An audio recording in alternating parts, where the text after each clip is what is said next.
My husband, David, and I have been married for 5 years now, and we've been together for almost 7 years. Our first meeting was at a college party, where I noticed he was feeling uncomfortable due to his shyness and discomfort with crowds, so I decided to strike up a conversation with him. Surprisingly, it wasn't awkward at all. We ended up spending the rest of the party together. About a month later, I ran into him at a Whole Foods store near campus. Once again, our conversation flowed easily, and I found myself flirting with him, which took me by surprise. Prior to meeting David, I had never really considered dating someone of a different race. I'm white and he's black. It's not that I didn't find people of other races attractive. I simply hadn't had the opportunity before. I had attended a predominantly white school and had only dated white guys in the past. When David realized I wasn't going to leave him alone in the store, he shyly asked if I'd walk with him while he finished shopping. After we both checked out, I gathered the courage to ask him for his phone number. He seemed genuinely surprised but eventually gave it to me. While I wanted to ask him out right then and there, I felt I had already caught him off guard, so I decided to wait. Nevertheless, I did text him that night. Over the next few weeks, we continued to call and text each other. One day, to my surprise, David called and asked me out on a date. I immediately said yes, even though I could still sense a hint of hesitation in his demeanor. Our date turned out to be perfect. Before meeting David, I had dated 3 other people, and with them, closeness had typically happened early on in the relationship.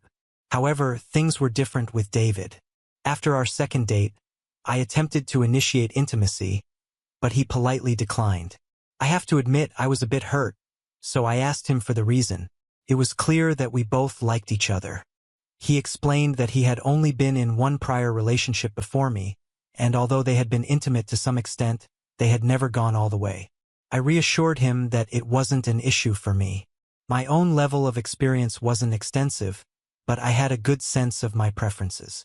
I suggested that we could explore and learn together. He then opened up about his internal conflict, how he had always intended to wait until marriage but had deviated from that plan in his first relationship. He later reconsidered, deciding that he would only engage in intimate acts with someone he had genuine feelings for. I understood that he didn't mean to hurt me with his explanation, but it did sting. He noticed the hurt in my expression and quickly reassured me that he did indeed have deep feelings for me. He was just sharing his thoughts. We mutually decided to wait. A few weeks later, I brought him to a gathering hosted by one of my friends. As I mentioned earlier, he's introverted and dislikes large crowds, but he attended because it was important to me that he got to know my friends. While most of them were pleasant, some of them behaved strangely around David, which surprised me. Eventually, one of them mustered the audacity to vocalize their thoughts. A friend I had considered close asked me, "Is this the guy you've been choosing over us? You could do much better." That's when I finally understood the reason behind the odd glances. I glanced at David and noticed the pain reflected in his expression. I responded to our friend, saying, "No, he's the one who deserves better. I consider myself fortunate to have him." Following that, we decided to leave the gathering. Later, a genuine friend informed me that some of our mutual acquaintances believed I was too attractive for David. Couldn't believe it. It had never crossed my mind. To me, he was one of the most handsome men I'd ever met, and I felt like the lucky one. I called my mom to share what had occurred. She patiently listened without interruption as I vented my frustration. When I finished, she said, "You're in love with him, honey. When are you going to introduce him to us?" I insisted that I couldn't possibly be in love with him at that point. We had only known each other for about 3 months and had been dating for almost 2. She simply responded, "You can't control when you fall in love with someone, and it seems like you have fallen for him, just as it had been with your father." She explained my parents shared a deeply loving marriage, something I had always desired for myself after witnessing their happiness together. Feeling overwhelmed, I went to his apartment unannounced after talking to my mom and asked him to hold me. Eventually, he encouraged me to share what was bothering me. I confided in him about everything, except my mother's remark regarding being in love. I wasn't ready to utter that 4-letter word just yet. In response, he admitted that he had actually thought I was way out of his league and worried that I might leave him for someone more attractive. I had always been aware that people considered me more attractive than most, but hearing him voice those insecurities shattered my heart. I reassured him that it wasn't true and that I didn't want anyone else. The conversation went back and forth for a bit until I felt he had accepted what I said as the truth. I desired him and him alone. That night marked our first intimate encounter. Despite some clumsiness due to his inexperience, I found it more enjoyable than any previous partner. It's clear to me now that it was fueled by my love for him. Later, as we lay cuddling, he revisited our earlier discussion. He confided that one of his greatest fears was being cheated on, and the awareness of people's opinions about our relationship heightened that fear. Hearing him express these concerns angered me. I couldn't help but wonder why people couldn't recognize what a genuinely good person he was and instead focus solely on his appearance. After numerous conversations and reassurances from me, he genuinely embraced the truth that I wanted only him. A couple of months down the road, we visited my parents. At the time, I was attending an out-of-state college. This trip held immense significance for both of us. Until then, I had never introduced a boyfriend to my family, so my parents understood the gravity of the situation. To our surprise, he got along remarkably well with everyone. I had informed my parents in advance that David was a bit shy, so they didn't overwhelm him when I introduced them. This may have contributed to their positive interactions. My younger brother, who was 2 years old at the time, and David became practically inseparable during our entire visit. I could see that he would make an amazing father. While watching them play, I uttered, "I love you," for the first time. 2 years later, we got married. After the birth of our first child, David's business required him to travel frequently. He even suggested letting his business partner handle most of the travel so he could stay home with us. I assured him we'd be fine with his occasional 2 to 4 day absences. During one of his trips, I was hanging out with my friend Rachel when a new acquaintance of hers joined us. Turns out this person was a new friend of Rachel's. Initially, our interaction went smoothly, but then she began probing about my marriage. She asked if I was happy and if he still treated me the same. At first, I didn't think much of these questions, assuming they were simply curious about married life, especially since neither of them were married. So I answered honestly, saying that I was indeed very happy, and he treated me just as he did before we got married. However, they started suggesting that I might not be as happy as I claimed. Usually, when someone criticizes my relationship, I react defensively, but this time I chose to ask them why they felt that way. They claimed that David had essentially abandoned me after our daughter was born. As I mentioned earlier, he had offered to stay, but I knew how important these business trips were to him, so I encouraged him to go. I'll admit I felt a bit resentful about him leaving, but his absences were never extended. They went further to suggest that perhaps he didn't love me like he used to and that these trips were his way of escaping. Deep down, I knew that wasn't true, but I couldn't deny that a small part of me had entertained that thought. I was under a lot of stress, taking care of our baby girl and managing household chores. After discussing it with David, we decided to hire a maid service to clean once a week and bring in a live-in nanny.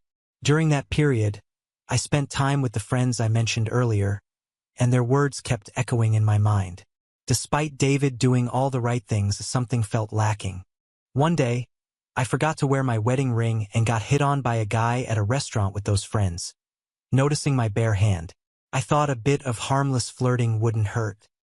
He convinced me to join him at the restaurant's bar, and even though neither David nor I were heavy drinkers, I let myself have more than usual. Nothing happened that night, but I gave him my number. Around this time, David's schedule became increasingly busy, and we talked less and less.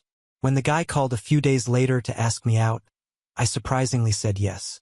As the night progressed, one thing led to another, and I ended up cheating on my wonderful husband. About 10 minutes into the situation, I suddenly realized the gravity of my actions. I abruptly stopped and told him I was married to a man I loved more than anything, that what we were doing was wrong, and I had to leave. I kept this a secret from everyone, and when David returned, I wholeheartedly recommitted myself to our marriage. Since then, I've remained faithful. This morning, David woke me up at 6 a.m. and said he had to meet someone. I didn't think much of it and asked if I should prepare breakfast for him upon his return. He declined, unsure of how long he would be gone. After a quick kiss, he advised me to go back to sleep, which I did. Little did I know that the person he was meeting would become the catalyst for a life-altering event. David didn't return home until 5 in the afternoon. I had called him a few hours earlier, and he mentioned he ended up at his mom's house, assuring me he'd be back soon.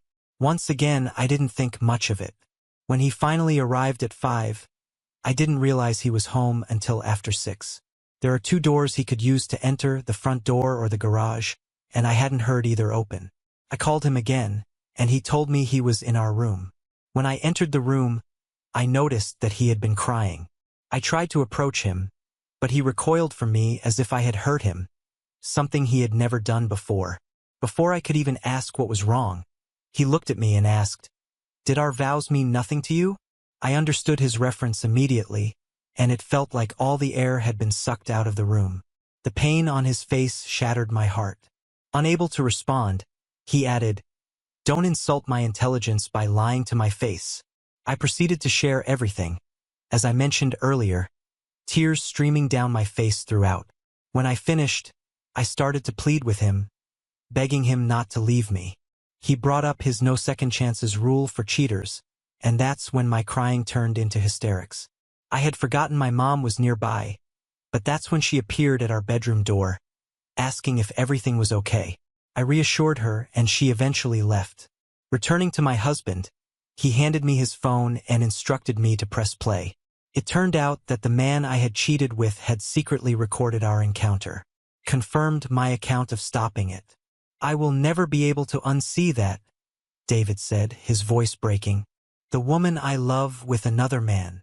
I tried to explain. "This was 3 years ago, babe, and I haven't strayed since. It meant nothing." He countered, "How long ago it was doesn't matter. You had another man's mouth on yours, in his presence where it shouldn't have been.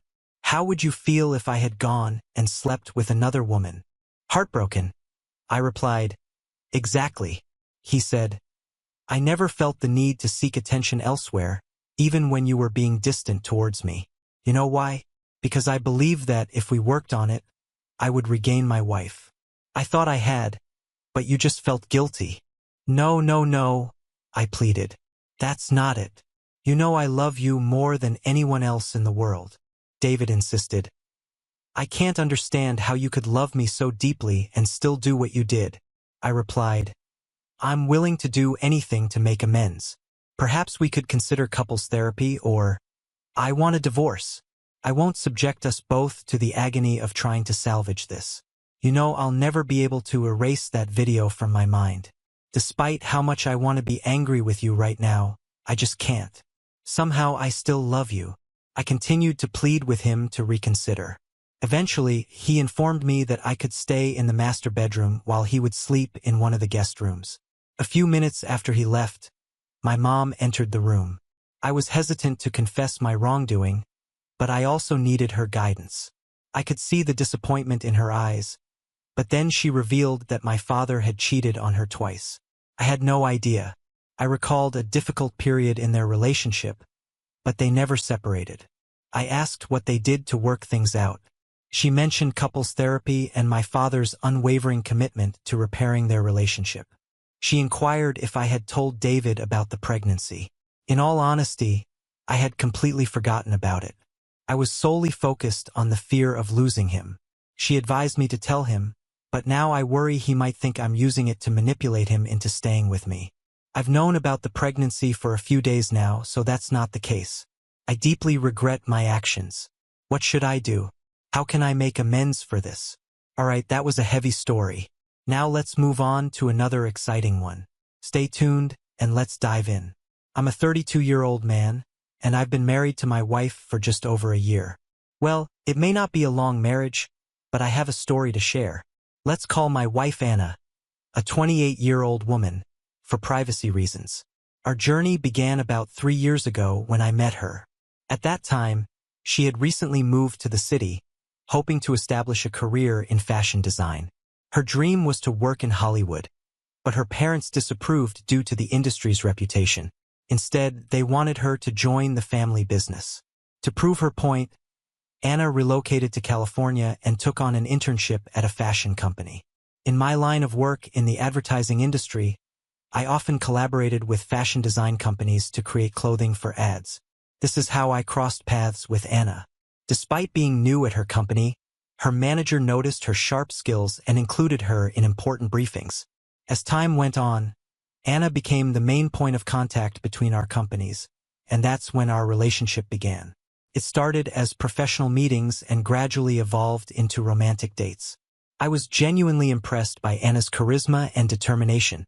She had stood up to her parents, faced the possibility of being disowned, and left her hometown to follow her passion. We had to keep our relationship a secret because her company had a strict no-relationships policy with clients. About 6 months into her internship, she secured a better-paying, full-time position at a different company. After she changed jobs, we made a decision to separate our personal and professional lives to avoid jeopardizing our careers. However, we moved in together and officially became a couple. Anna didn't have many friends in the city apart from her former and current colleagues, so she often hung out with my friends. She was friendly, intelligent, and had a great sense of humor, quickly becoming a part of our friend group. I enjoyed her company so much that I never had any doubts about our relationship.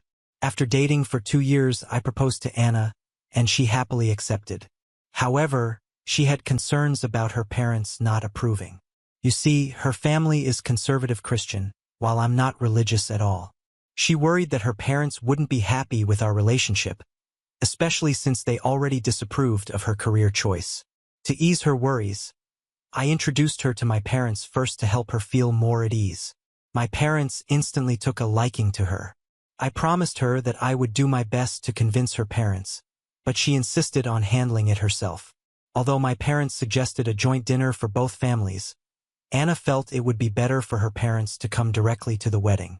I trusted her judgment because she knew her family best, even though my mother found it a bit unusual. Nevertheless, I reassured my mother that everything would work out fine. While preparing for the wedding, I inquired if Anna wanted to follow her family's traditional customs, but she expressed a preference for doing it our way. Her parents arrived on the wedding day, and I had mentally prepared for challenging conversations with them. To my surprise, her parents turned out to be kind and not at all the conservative, sulky, and rude individuals I had pictured. In fact, they were polite and gentle with everyone, which relieved my mother. I commended Anna for successfully convincing her parents about the wedding. Although she didn't dwell on it and suggested discussing it later, after the wedding, I asked if she wished to visit her hometown, since she hadn't returned there since starting her career. She mentioned her busy work schedule and intended to visit when her workload lightened. About 5 months ago, I had to go to Tokyo for work, initially planned for 4 days but extended by a week for leisure. Anna was aware of this plan from the beginning. However, on the day of my departure, she spontaneously decided to fly and visit her parents because she didn't want to be alone for a week.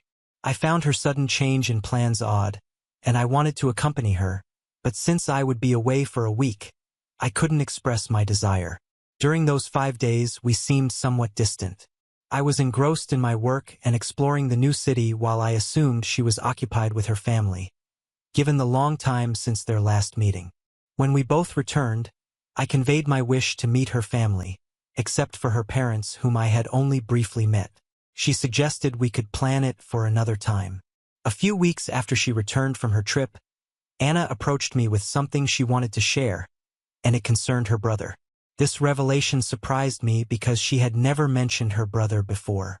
During our dating phase, when I inquired about her family, she did mention having a brother but also indicated that they weren't close. When I couldn't find her brother at the wedding, I inquired about his absence, and she casually mentioned their distant relationship, suggesting he might be preoccupied with the family business in her father's absence. Anna disclosed that her brother was not straight, and when her conservative family discovered his orientation, they subjected him to therapy in an attempt to change his sexual orientation. I couldn't help but raise an eyebrow upon hearing this. She explained that she hailed from a small town where people still considered homosexuality a mental illness, and her parents adhered to conservative beliefs. However, despite several years of therapy, her brother remained true to his orientation, leading to his parents disowning him. This was the reason they intended for Anna to take over the family business. Her brother didn't take his family's rejection well and turned to substance misuse, eventually requiring rehabilitation. This explained his absence at our wedding. I couldn't help but feel disappointed that she hadn't shared this information with me earlier. She tearfully explained that she had been apprehensive about my judgment regarding her family background. During her recent visit to her hometown, Anna learned that her brother had completed rehab. Since her family had abandoned him, and he was living alone, she worried that he might relapse due to the frustration and loneliness. Therefore, she requested if he could temporarily stay with us in California until he found a job and his own place. I agreed to this arrangement because we had a spare room in our apartment that was typically used for storing packages and discarded items. A few weeks following our discussion, Anna's brother, Mark, arrived. He's a year younger than Anna, and she's quite protective of him. Mark came across as a reserved individual, and I suspected his self-confidence had suffered due to his troubled past. He didn't engage in much conversation with me and would either stay in his room or go outside whenever I was at home. It's been over 2 months since he moved in, and Anna has been using her connections to help him find a job. I've noticed him going for interviews on some days, but he hasn't had any success yet. I don't want to come off as heartless, but I'm beginning to feel uncomfortable with his presence. Furthermore, Anna's behavior has changed since he moved in. She seems more like his big sister than my wife now.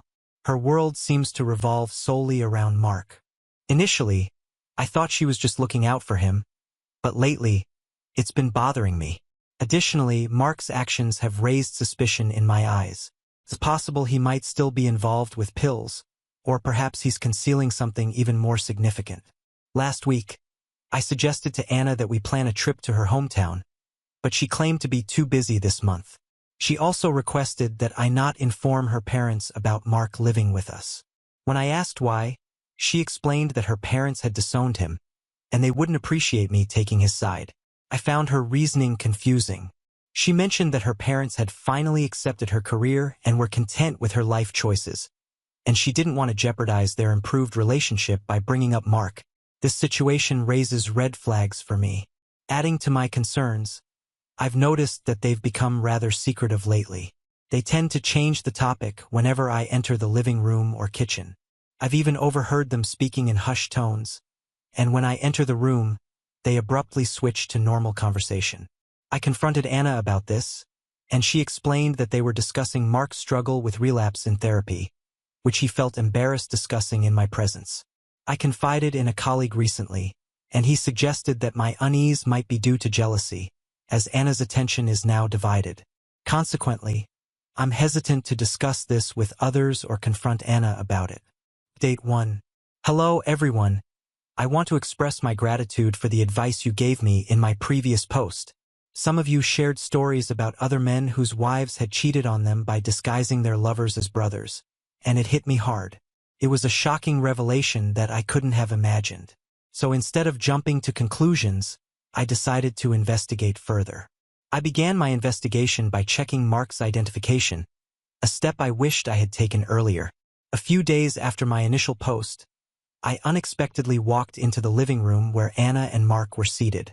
I asked Mark about his job interviews to break the ice. This was unusual for me since I had never delved into their personal matters before. Mark seemed caught off guard and stuttered a bit before claiming he was in discussions with several recruiters, but nothing had materialized yet. I mentioned that my friend was looking for a reliable supervisor for his office and wanted to refer Mark for the role.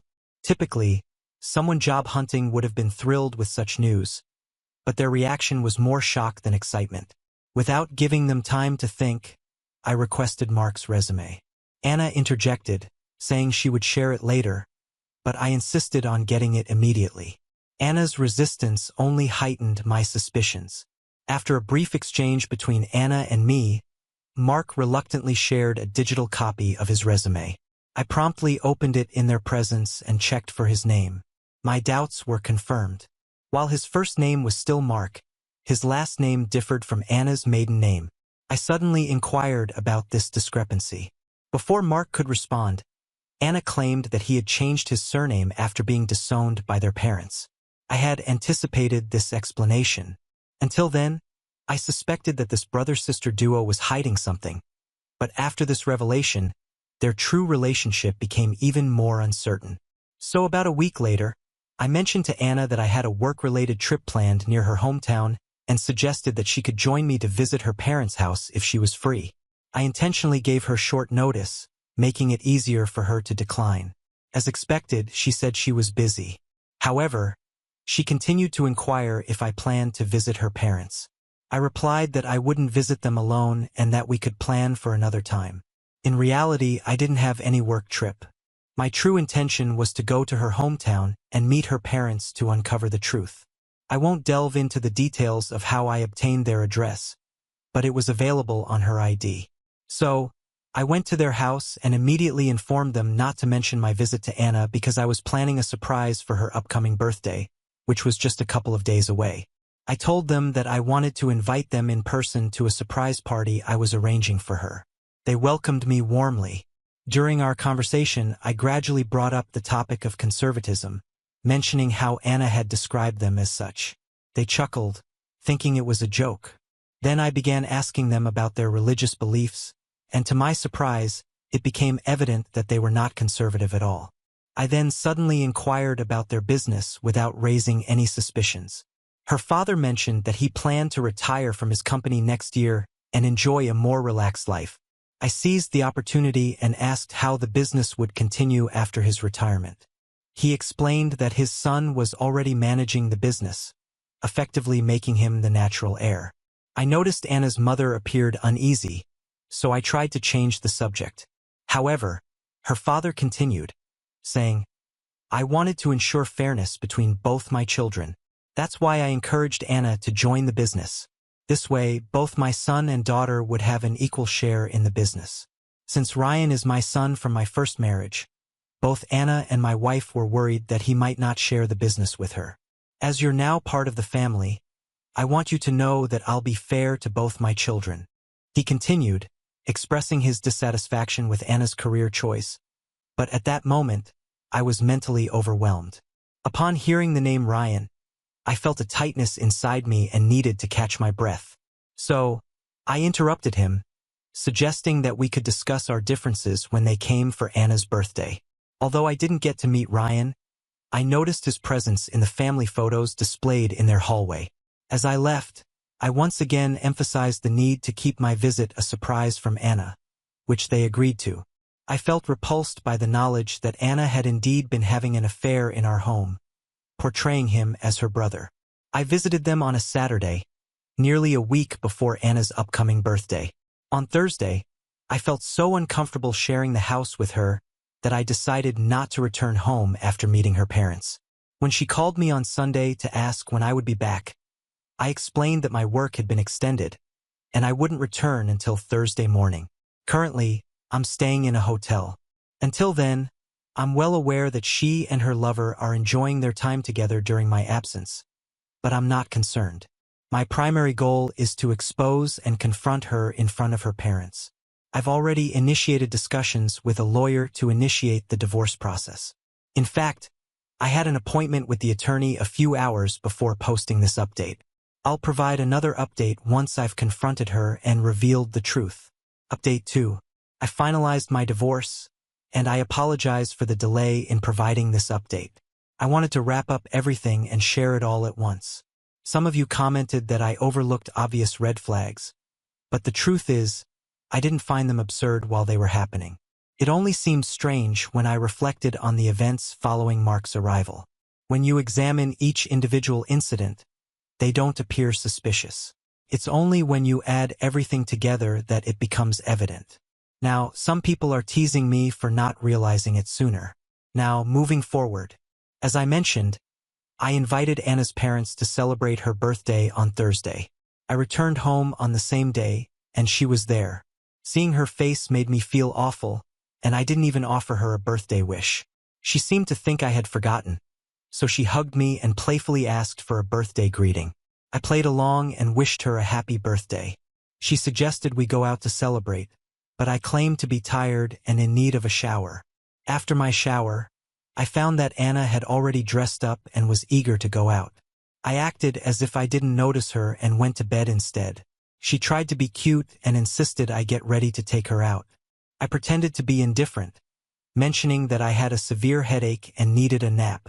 I asked her to wait for a couple of hours, which upset her, but I reassured her that it would be worth the wait. I wasn't feeling sleepy at all. Instead, I had a heavy heart, knowing that a confrontation was imminent.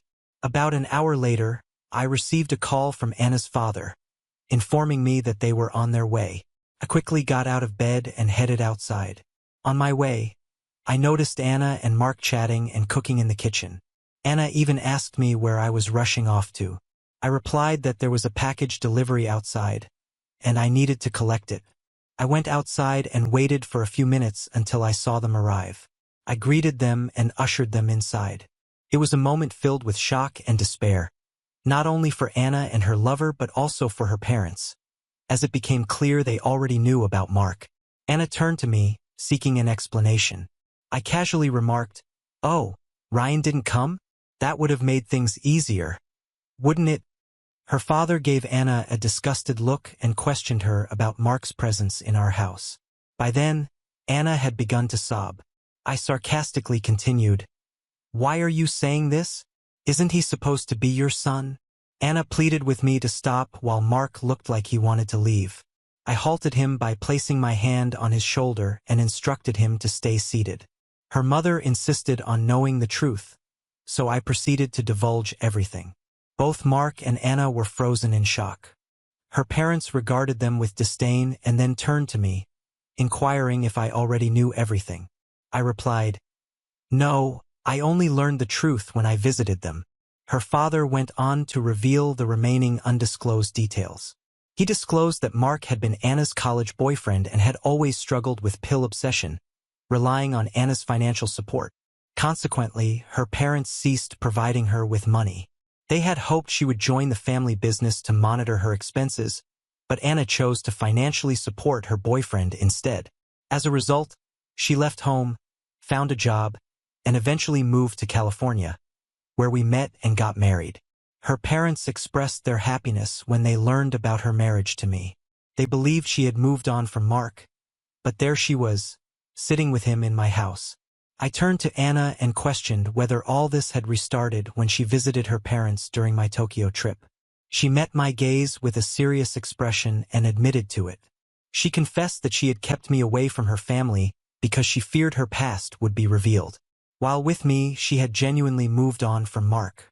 However, upon learning of Mark's return from rehab, she couldn't resist the temptation and went to see him. During their meeting, Mark convinced her that he had changed and encouraged her to divorce me. Anna didn't want to take that risk immediately, so they both devised a plan. It was true that Anna and her stepbrother Ryan had a strained relationship, so she used this opportunity to present Mark as her brother in front of me. Mark interjected, expressing his dislike for the plan of staying in my house, but Anna pressured him into it. Her father was deeply hurt by the extent of her lies and how she had portrayed them as villains just to be with her boyfriend.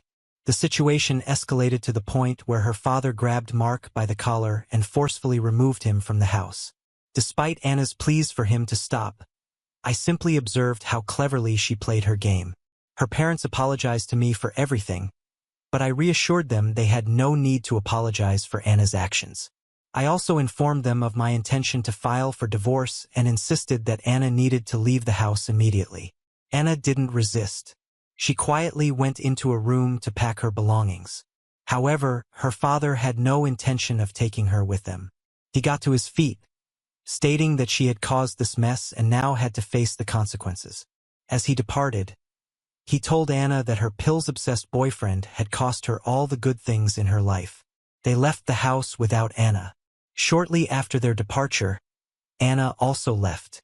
She didn't make eye contact with me or utter a word.